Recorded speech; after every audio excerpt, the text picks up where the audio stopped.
皆さんごきげんよう、上川薫です。今回取り上げる話題は、韓国に LG 電子という財閥企業があります。この財閥企業の持っているスマートフォン事業が完全に終了を迎えましたよというニュースを取り上げていこうと思います。この話題というのは何も韓国の企業がずっこけたというだけではなく、それこそ現在の世界的なビジネスモデルが昔から現在そして未来へとどのように変わっているのか、その流れというものを理解するのに非常に良い具体例となりました。今回のニュースを通じて今世界で何が起こっているのか理解を深めていきましょう。韓国 LG 電子に何が起こったのかニュースをお聞きください。韓国 LG 電子がスマホ事業撤退を決定。売却は不発。韓国の LG 電子が5日取締役会を開き、モバイル事業からの撤退を決定した。スマートフォンを含むモバイル事業は赤字が膨らんでいる。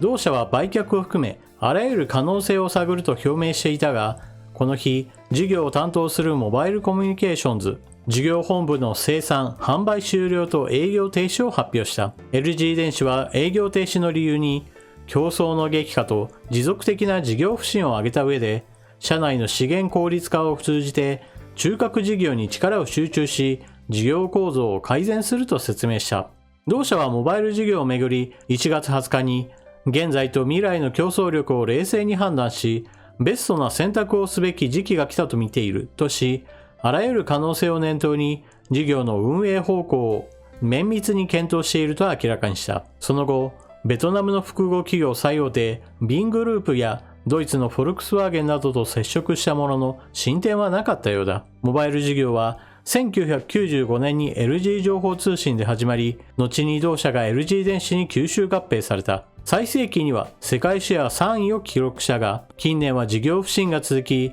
2015年4月から6月期から2020年10月から12月期まで23四半期連続で営業赤字を計上。累積赤字は5兆ウォン、日本円で約4900億円に上る。お聞きしていただいたように、韓国の LG 電子のスマートフォン事業は完全に停止するという決断に追い込まれました。私はなぜ追い込まれるという表現を使うかといえば、それは韓国の LG 電子としてはなんとかこの赤字続きの事業にかかわらず誰かがきっとお金を出して買ってくれるだろうと希望的観測から売却先をずっと探していたからです。なぜそのように考えていたかといえば、それは LG 電子は自社で有機 EL パネルを製造しており、その技術の一つとしてある程度折り曲げられるということが彼らにとっては売りとなっていました。現在市場に出ているスマートフォンの中で折り曲げられるディスプレイというのは非常に貴重なものです。ですからそのようなものがあれば他との違いからきっと誰かが買ってくれるだろうと考えていたわけです。しかし皆さんも考えればすぐわかることとは思いますが、確かに目新しいものではあるけれど、じゃあ何なのそれと言われた時に、まあ変わり種ですよねという話で、決して主流になるような大事な技術ではありません。ですから赤字続きのスマートフォン事業そのものを買収するような目玉技術ではないわけです。このあたりかなり自分たちの技術に対する商品価値を見誤っていたと言えるでしょう。また今回の決断により LG 電子は全体で言えば 7% 程度の事業を失ったと言われています。これは明らかに大きな痛手なわけですが、まあ全体の 7% だから会社が傾くというわけではありません。しかし今回の話というのはスマートフォン事業だったわけですが、韓国企業においてはこのような中国企業の追い上げを原因とした事業の撤退というのは今回で終わりというわけでは当然ありません。韓国の LG 電子は他にも家電が好調ですよ、もしくは有機 EL パネルが多く売れていますよといったことはありますが、これらについても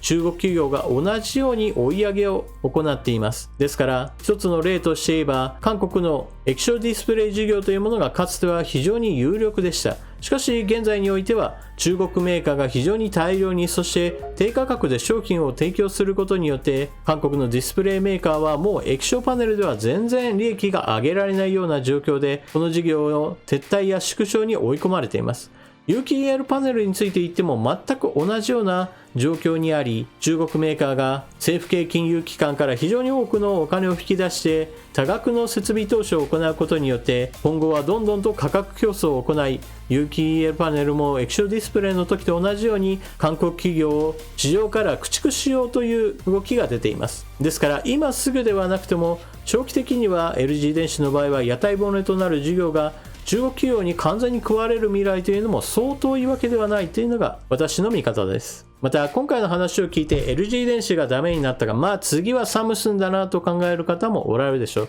しかし残念ながらそうはならないことも指摘せざるを得ません。なぜならば一つの会社がその市場から出ていくということは残存者利益というものが発生します。残存者利益とは何かといえば、それは LG 電子のスマートフォンを買っていたお客さんが、じゃあ次にどこのメーカーを買おうかなと思った時に LG 電子以外のところを買うわけですが、当然ですが残っていた企業のお客さんが増えることとなります。ですから LG 電子が終わったからといってサムスンもさあすぐに倒れるぞというわけではありません。ただしですが、これもまたビジネスモデル上においては決して安泰な状況ではありません。中国のファーウェイが世界市場1位から落ちたのは政治的な理由というものがあったわけですが、じゃあ中国メーカー全般がさあこれによって全滅するかといえばそういったわけでもないからです。この記事の中では全く登場はしていませんが、現在中国メーカーのシャオミの世界シェアというものが非常に伸びています。これはファーウェイが最新の半導体を手に入れられないことによって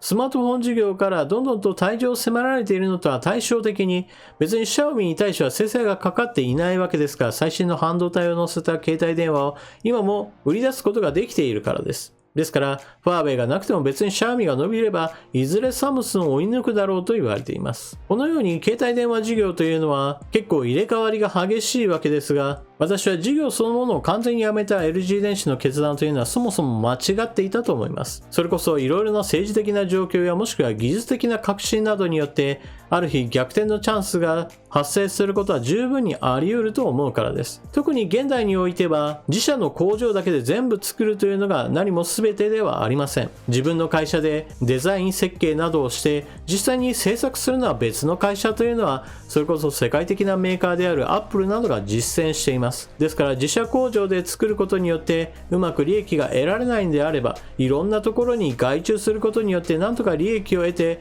事業を存続し、そのうち逆転を図るというのも一つの戦略として十分にあり得ると思うからです。そういった意味においては現在日本メーカーとしてはソニーや京セラぐらいしか今はスマートフォン市場では残っていないわけですが、ここ最近のソニーはこれまでの事業を果敢に変革することにもチャレンジしており、昔のソニーと現在のソニーではかなりそのビジネスモデルは変化してきました。そういった意味においては事業そのものをずっと続けていけば十分に何か起爆剤となるようなスマートフォンを作り、そして世界市場を取っていくような企業へと変化することもないわけではないと思っています。皆さんは今回のニュースを聞かれてどのようなことを考えたでしょうか。ぜひともコメントしていってください。